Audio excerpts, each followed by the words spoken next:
Welcome to today's video. In today's video we're going to be seeing which vehicle is faster down Mount Chilliad. We have four vehicles actually for you in this video. First of all, we have the, quite logical choice. It is a dirt pad mainly used for hiking or mountain biking, so our first vehicle is the mountain bike. The nice thing about this is it can jump. Its speed is appropriate for the trail, so it isn't having a hard time like this was, as you can see, the first attempt. So it's quite easy, but of course on longer straight parts it doesn't quite have the speed an engine-powered vehicle would have. So yeah, little spoiler, the other vehicles are going to be engine-powered. I could compare the bikes, but yeah, the other bikes here are not mountain bikes. I think a race bike might have been faster because I think those things can pick up a lot of speed downhill. But yeah, I thought, okay, just take the mountain bike, see how it goes. We even do the little bunny hop glitch, which makes you a little bit faster. But as you can see, we're going down. It's really easy.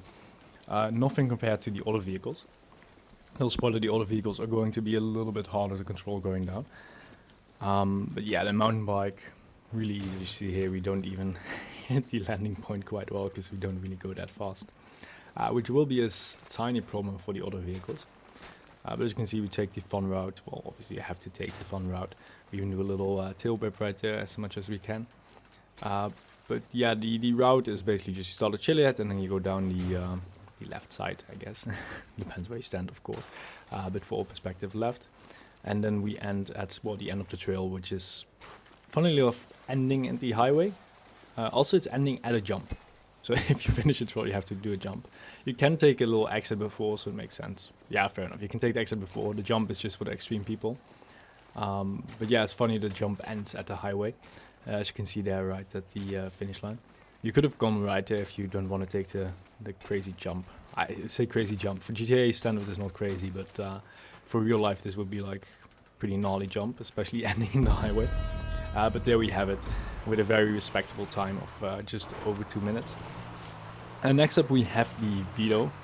The Vito is a kart. I will go in first person in a second. The kart was actually quite hard. It actually took me quite a lot of attempts, as you can see in the time as well.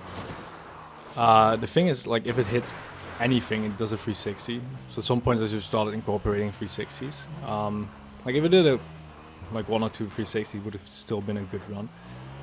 Because it doesn't handle the bumps at all. It doesn't have any suspension, as you can see. It just bounces anywhere. Yeah, the thing slows it down a lot. I didn't want to go originally, but it kind of forced me there. But yeah, in the end I was okay with it. But you see, it's really not made for this. It's a bit faster on the straights. Really cool 360, by the way.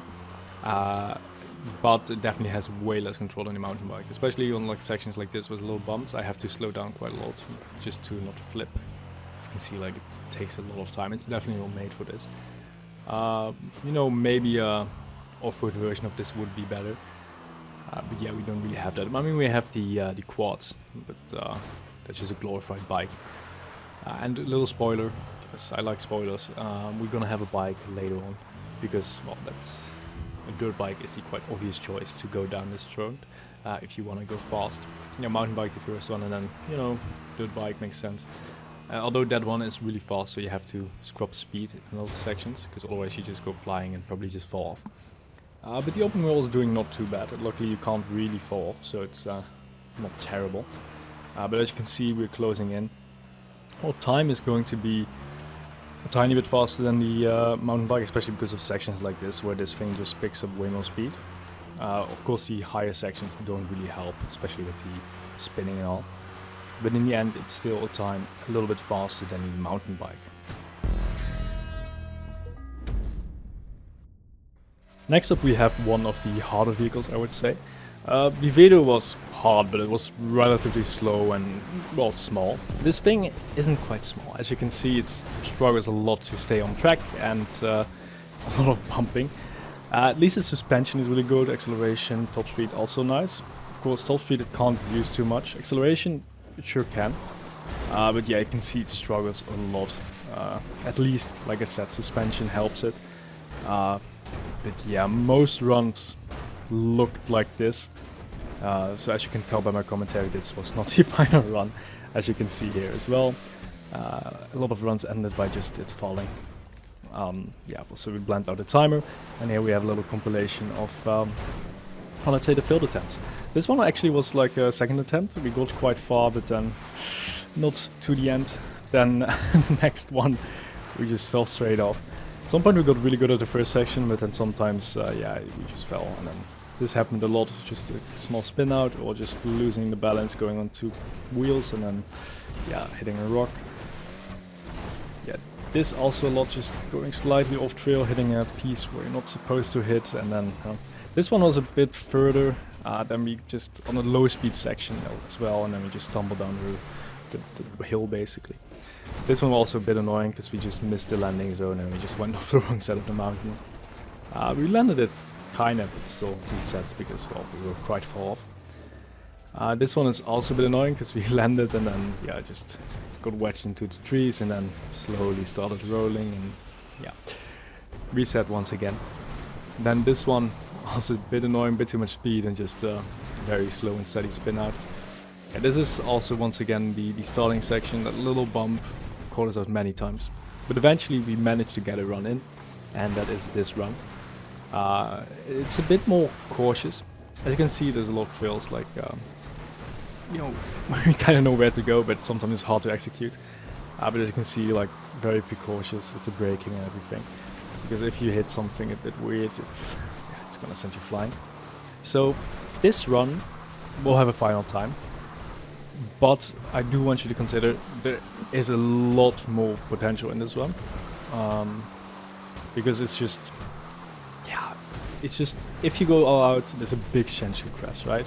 So to get that really fast run, really difficult. Of course you can go on the side a bit and cheat, but I wanted to try and keep it to the road as much as possible. You know, there I couldn't really land on the road, but you know, I tried to go back to the road. I could have just gone to the right, would have been easier, but you know, I tried to go back on the road as much as I could, but yeah, this run, definitely a lot of potential. You know, like sometimes when you have a circuit run, yes, okay, a good racer could squeeze out 1, 2, 3, maybe 5 seconds if it's a longer track.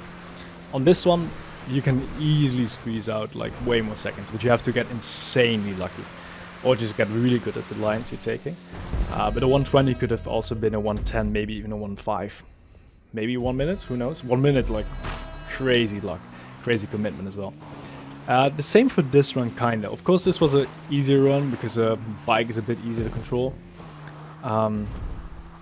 but still, it had some issues because it's a bit too fast, so you still had to scrub off speed at the right times. This was also, I did this one right after the mountain bike run, so I was still used to the mountain bike being, well, quite slow.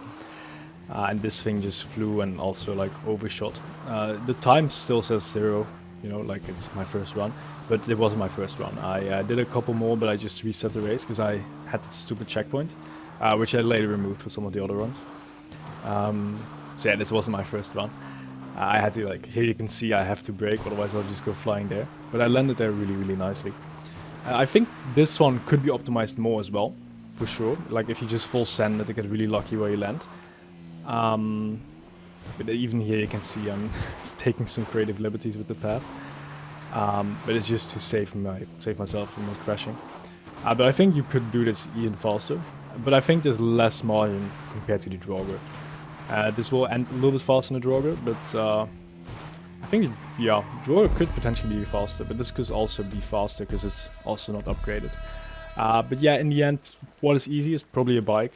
Mountain bike, slow and steady, will get you there for sure. Like I said, first attempt didn't really take that much effort. Sanchez, if you're driving smart, will definitely get you the fastest in the safest way. Draugr, if you go full commit, sure, go for it, but it will definitely end up with you in the valley. So anyways, that was the video, so hope you liked it. Subscribe and like, and don't forget to comment as well. Bye bye.